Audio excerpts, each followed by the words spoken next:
विश्व जनसंख्या दिवस के अवसर पर प्रदेश के चिकित्सा स्वास्थ्य एवं परिवार कल्याण मंत्रालय के द्वारा आयोजित आज के इस कार्यक्रम में उपस्थित विभाग के मंत्री श्री जयप्रताप सिंह जी, प्रदेश के चिकित्सा शिक्षा और वित्त विभाग के मंत्री श्री सुरेश कुमार खन्ना जी,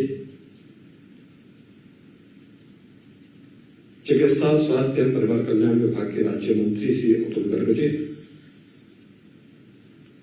अपर मुख्य सचिव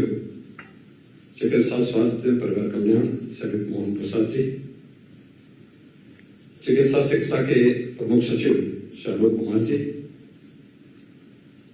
आज के इस कार्यक्रम में उपस्थित चिकित्सा एवं स्वास्थ्य विभाग से जुड़े हुए सभी अधिकारीगण, प्रदेश के स्वास्थ्य मिशन को कुशलतापूर्वक आगे बढ़ाने में योगदान देने वाले जो विभिन्न स्वयंसेवी संगठन और संस्थाएं हैं, उनके प्रतिनिधिगण और उपस्थित भाइयों बहनों, विश्व जनसंख्या दिवस के अवसर पर मैं पूरे प्रदेशवासियों को एक खुशहाल और स्वस्थ परिवार की परिकल्पना को साकार करने के लिए हृदय से बधाई देता हूं और उनकी शुभकामनाएं भी देता हूं।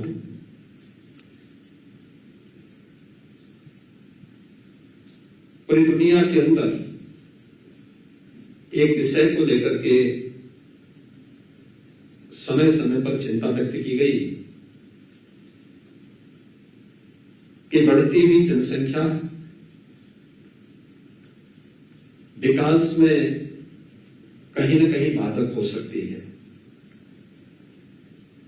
और इस पर अनेक मंचों से पिछले 4 दशकों से निरंतर चर्चा चल रही है। जिन देशों ने और जिन राज्यों ने इस संबंध में अपेक्षित प्रयास किए,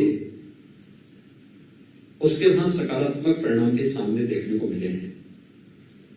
लेकिन फिर भी इसमें और भी प्रयास किए जाने की आवश्यकता है। और मुझे प्रसन्नता है कि विश्व जनसंख्या दिवस के अवसर पर आज उत्तर प्रदेश की जनसंख्या नीति 2021 से 30 यह जारी हो रही है। इसको जारी करते हुए मुझे प्रसन्नता की अनुभूति हो रही है कि काफी तथ्यों के साथ समाज के विभिन्न तबकों को ध्यान में रख करके इस जनसंख्या नीति को लागू करने का कार्य आज प्रदेश सरकार कर रही है। वास्तव में जनसंख्या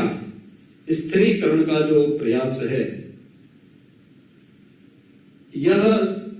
समाज की व्यापक जागरूकता के साथ जुड़ा हुआ है। हमें इस बात को नहीं भूलना चाहिए कि अगर समाज में जहां गरीबी है, वहां जनसंख्या वृद्धि का उसके साथ एक संबंध हो जाता है और इस दृष्टि से व्यापक जागरूकता का एक अभियान उन सभी तबकों को ध्यान में रख करके जब तक हम लोग नहीं चलाएंगे, तब तक उन लक्ष्यों को प्राप्त करने में कठिनाई होगी। और खासतौर पर जब यूनाइटेड नेशन ने दुनिया के सभी देशों से 2030 तक सस्टेनेबल डेवलपमेंट गोल्स को अचीव करने का एक लक्ष्य दिया हो और देश के अंदर आदरणीय प्रधानमंत्री जी के नेतृत्व में उन लक्ष्यों को प्राप्त करने की दिशा में प्रयास प्रारंभ हुए हों, तो देश में आबादी के हिसाब से सबसे बड़े इस राज्य के बारे में हमें अवश्य सोचना होगा। क्योंकि इसका संबंध केवल जनसंख्या स्थिरीकरण के साथ ही नहीं, बल्कि जनसंख्या नीति का संबंध हर एक नागरिक के जीवन में खुशहाली लाने और समृद्धि का रास्ता उसके द्वार तक पहुंचाना भी है।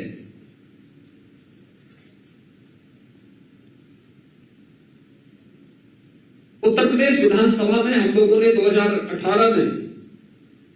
2019 में कुछ प्रयास प्रारंभ किए। 2018-19 में देश का पहला विधानमंडल उत्तर प्रदेश विधानमंडल था, जहां पर गांधी जयंती के अवसर पर सस्टेनेबल डेवलपमेंट गोल्स को अचीव करने के लिए 36 घंटे तक अनवरत चर्चा का एक नया रिकॉर्ड बनाया गया। उन गोल्स को अचीव करने के लिए अलग अलग विभागों के द्वारा अंतर विभागीय समन्वय समितियां गठित की गई और उसे निरंतर मंत्री मंडल का एक समूह निरंतर उनकी समीक्षा करता है, उसे फॉलोअप करने के दिशा में प्रयास कर रहा है। लेकिन इसमें समाज के विभिन्न तबकों की भूमिका और उनका योगदान अत्यंत महत्वपूर्ण हो जाता है और इसलिए सबसे पहला कार्य अवेयरनेस का, जागरूकता का, उन तबकों को चिन्हित करना, उनके बीच में अवेयरनेस के उस प्रकार के कार्यक्रम को आगे बढ़ाना। अगर इस दिशा में हम प्रयास कर सकें और जिसका निरंतर चल रहा है वह अत्यंत महत्वपूर्ण है और ये स्थिति महत्वपूर्ण है जब देश के अंदर टीएफआर में, एमएमआर में और आईएमआर में जो अंतर देखने को मिला है, पूरे जो नेशनल एवरेज है उसमें राज्य के स्तर पर अगर हम देखेंगे तो उसमें उत्तर प्रदेश के स्तर पर और भी नए प्रयास किए जाने की आवश्यकता है। 2016 में अगर उत्तर प्रदेश के अंदर हम देखेंगे तो टीएफआर 3.3 था और राष्ट्रीय स्तर पर 2.6 था। आज के दिन पर उत्तर प्रदेश के अंदर टीएफआर 2.7 और अखिल भारतीय स्तर पर 2.3 है। यानी हमें अभी कुछ नए प्रयास करने होंगे, अतिरिक्त प्रयास करने होंगे। एमएमआर अगर हम उत्तर प्रदेश के अंदर 2016 की दृष्टि से देखें तो 258 है और आज के दिन पर यह घटकर के 197 हुआ है। लेकिन अगर अखिल भारतीय स्तर पर हम देखेंगे तो 2016 में ये 178 था और आज के दिन पर 113 है। यानी उत्तर प्रदेश को इस दिशा में और अच्छे प्रयास करने होंगे। आईएमआर 2016 में अखिल भारतीय स्तर पर उत्तर प्रदेश में 53 था, आज के दिन पर यह 43 है और अखिल भारतीय स्तर पर 2016 में 42 था, आज 33 है। यानी ये तीनों जो पैरामीटर है ये हम सबको प्रेरित करता है कि कहीं ना कहीं हम क्वालिटी पर ध्यान दें और क्वालिटी किस रूप में होनी चाहिए। और अवेयरनेस अगर दो बच्चों के बीच में अंतराल नहीं होगा तो स्वाभाविक रूप से उनके पोषण पर असर पड़ेगा। शिशु मृत्यु दर में और मातृ मृत्यु दर को नियंत्रित करने में अत्यंत कठिनाई होगी और उन स्थितियों में हम लोगों को जिन लक्ष्यों को प्राप्त करना है, जिसमें कि नेशनल एवरेज से भी उत्तर प्रदेश पीछे है, यद्यपि पिछले 4-5 वर्षों में जो प्रयास हुए हैं उसके अच्छे परिणाम भी आए हैं, लेकिन अभी और भी अच्छे प्रयास किए जाने की आवश्यकता, और ज्यादा प्रयास किए जाने की आवश्यकता है और उस दिशा में प्रयास करके हम लोग एसडीजी के लक्ष्यों को प्राप्त कर सकते हैं। इसलिए जनसंख्या स्थिरीकरण की दिशा में प्रयास, लेकिन इस प्रयास का आधार हमें इस बात को भी ध्यान रखना होगा कि देश की जनसांख्यिकी असंतुलन पर इसका कोई विपरीत असर भी न पड़े। हर तबके को इसके साथ जोड़ना होगा, हर एक तबके को उस जागरूकता अभियान के साथ जोड़ना पड़ेगा, मां और बच्चे के स्वास्थ्य को इसके साथ जोड़ना पड़ेगा। शासन की योजनाओं का लाभ 2014 के बाद से भारत सरकार ने आदरणीय प्रधानमंत्री जी के मार्गदर्शन में अनेक ऐसी योजनाएं लागू की हैं, जिन योजनाओं को लागू करके हम लोग एक बड़े तबके को इससे लाभान्वित कर सकते हैं। और मुझे लगता है कि उस दिशा में और भी अच्छे प्रयास किए जाने की आवश्यकता है। केंद्र सरकार और आदरणीय प्रधानमंत्री जी के मार्गदर्शन में उत्तर प्रदेश के अंदर हम लोगों ने प्रयास किए। उन प्रयासों की चर्चा स्वास्थ्य मंत्री जी ने अपने उद्बोधन में कहा भी, किया भी, लेकिन अभी भी हमारे स्तर पर जो नए प्रयास होने हैं उसमें अंतर विभागीय समन्वय के माध्यम से उसके बेहतर परिणाम आ सकते हैं। ये केवल यहीं पर ही नहीं, ये केवल स्वास्थ्य, चिकित्सा, शिक्षा और परिवार कल्याण विभाग से संबंधित नहीं, महिला और बाल विकास विभाग को इसके साथ जोड़ना होगा। एजुकेशन को बेसिक, माध्यमिक, उच्च या अलग अलग जो हमारे शिक्षा से जुड़े हुए संस्थान हैं उनके अंदर व्यापक अवेयरनेस के कार्यक्रम को इसके साथ जोड़ना पड़ेगा। स्वास्थ्य के प्रति जागरूकता के साथ साथ समाज स्वास्थ्य के इन सभी पैरामीटर को प्राप्त करने की दिशा में जिनके स्तर पर प्रयास हो सकते हैं उन सभी विभागों को भी जोड़ करके अंतर विभागीय समन्वय के माध्यम से हम बेहतर परिणाम दे सकते हैं। यह हमें विस्मृत नहीं करना चाहिए, क्योंकि हम लोगों ने अंतर विभागीय समन्वय के माध्यम से न केवल दिमागी बुखार को नियंत्रित किया है, बल्कि अंतर विभागीय बेहतर समन्वय के माध्यम से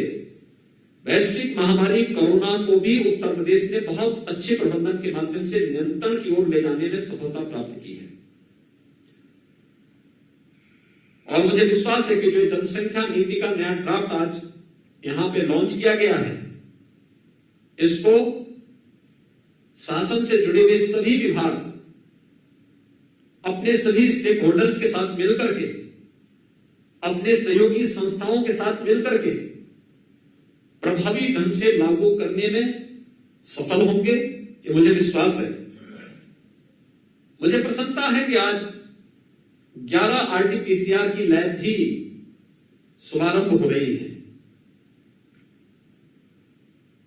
उत्तर प्रदेश ने पिछले 16 महीनों के दौरान वैश्विक महामारी कोरोना से लड़ते हुए, जूझते हुए, भारत सरकार के सहयोग से, आदरणीय प्रधानमंत्री जी की प्रेरणा से टेस्टिंग क्षमता को काफी आगे बढ़ाया है। जब कोरोना का पहला केस उत्तर प्रदेश के अंदर देखने को मिला था, तब हमारे पास कोई टेस्टिंग सुविधा नहीं थी। और मैं धन्यवाद दूंगा स्वास्थ्य चिकित्सा विभाग को और चिकित्सा शिक्षा विभाग को, जिन्होंने केंद्र और राज्य सरकार के सहयोग से आज टेस्टिंग क्षमता अब तक 4 लाख टेस्ट प्रतिदिन करने की विकसित की। मुझे लगता है देश और दुनिया के अंदर ये सर्वाधिक है, 4 लाख टेस्ट प्रतिदिन। और ये 11 नई लैब्स आई है, इसके माध्यम से हमारी टेस्टिंग क्षमता और भी बढ़ पाएगी। और हम लोगों का जो मकसद रहता था कि सैंपल का 24 घंटे के अंदर ही हम रिजल्ट दे दें, तो यह उन जनपदों की जिससे जहां पर 11 लैब्स स्थापित हो रही है, वे जनपद हैं जहां पर ज्यादातर में हमारे कोई भी मेडिकल कॉलेज नहीं, और जहां पर इसकी आवश्यकता थी। यानी अब 44 ऐसे जनपद हो गए हैं जहां पर चिकित्सा और स्वास्थ्य विभाग के द्वारा BSL लेवल 2 की जो हमारी आरटीपीसीआर लैब्स हैं ये स्थापित हो चुकी हैं। शेष अन्य जनपदों के दिशा में हमारे वहां पे कोई ना कोई मेडिकल संस्थान है, वहां पर इस सुविधा को चिकित्सा शिक्षा विभाग के द्वारा दी जा रही है या दी जा चुकी है। लेकिन हम इस लक्ष्य को निरंतर आगे प्राप्त करेंगे, इसमें किसी भी प्रकार का कोई संदेह नहीं होना चाहिए। टेक्नोलॉजी का बहुत महत्व हो सकता है और हम लोगों ने विगत 4-4.25 वर्ष के अंदर इस बात को महसूस किया होगा। शासन की योजना बिना किसी भ्रष्टाचार के अगर समाज के अंतिम पायदान पर बैठे हुए व्यक्ति तक पहुंचे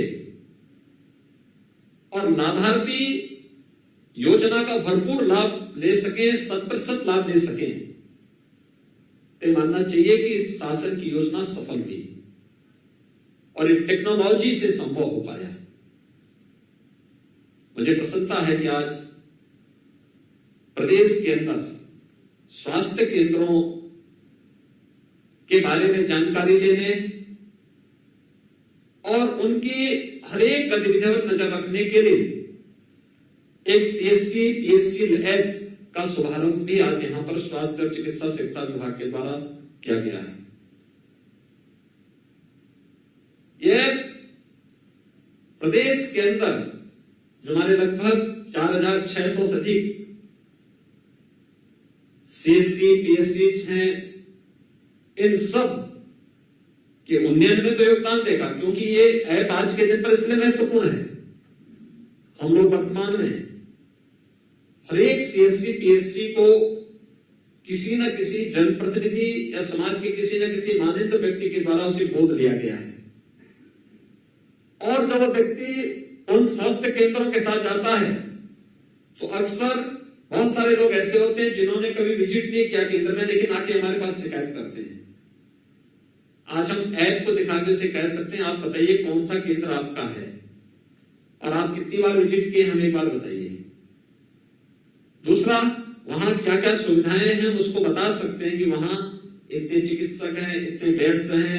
ये फैसिलिटी वहां मौजूद है और ये सुविधाएं हम आने वाले समय में इसको देने जा रहे हैं, दवा की स्थिति ये है। ये कुछ सामान्य जानकारियां भी उनको उपलब्ध कराई जा सकती है।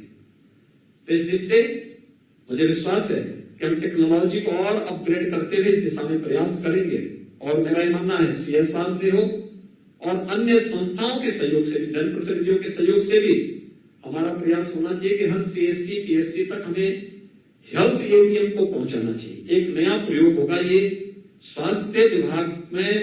टेक्नोलॉजी का इस्तेमाल करते हुए, क्योंकि जितने हमारे अभी तक CSC PSC हैं, इसमें जितना मैन पावर होना चाहिए तमाम प्रयासों के बावजूद उपलब्ध नहीं। ये हेल्थ ATM हमें वहां पर तत्काल काफी बड़ी संख्या में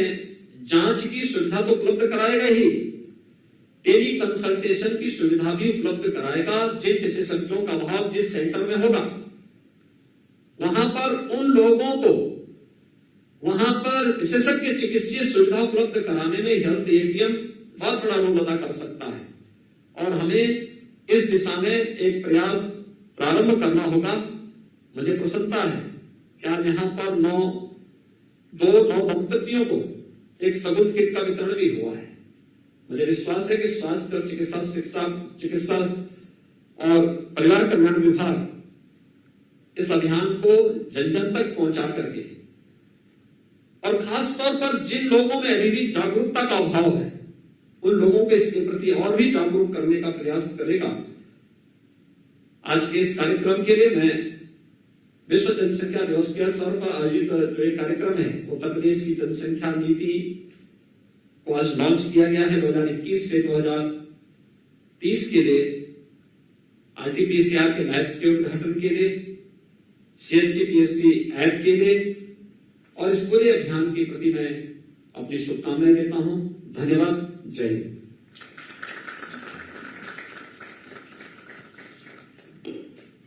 बहुत बहुत आभार और धन्यवाद माननीय, आपकी प्रेरणादायक